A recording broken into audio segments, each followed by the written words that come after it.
હવે pre monsoon activity શરૂ થવાની શક્યતા રહેશે અને આ પ્રી મોન્સૂન એક્ટિવિટી માર્ચ મહિનામાં તો ખરી એપ્રિલના 2 મહિના સુધી રહેવાની શક્યતા રહેશે અને એપ્રિલથી જૂન સુધીમાં બંગાળના ઉપસાગરમાં ચક્રવાતો થવાની શક્યતા રહેશે.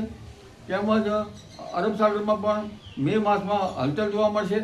પરંતુ તે પૂર્વે જોવા જઈએ તો લગભગ હમણાં તારીખ 19 થી 21-22 સુધીમાં એક પશ્ચિમ વિક્ષોભ આવશે. આ પશ્ચિમ વિક્ષોભ લગભગ મજબૂત છે, પરંતુ એ પશ્ચિમ વિક્ષોભ લગભગ મેડિટેરિયન સીથી લઈને ઈરાન, ઇઝરાયલ અને લગભગ દુબઈ સુધીના ભાગોમાં તેની અસર થવાની શક્યતા રહેશે. UAE એમાં ભાગો સુધીમાં, અને ત્યાંથી આ પશ્ચિમ વિક્ષોભ લગભગ ભારતમાં આવતા ભારતના પશ્ચિમ ભાગોમાં આવવાની શક્યતા રહેશે.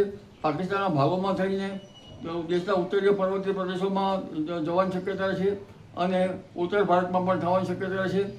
જેના કારણે લગભગ ઉત્તર ભારતમાં વરસાદ થવાની શક્યતા રહેશે.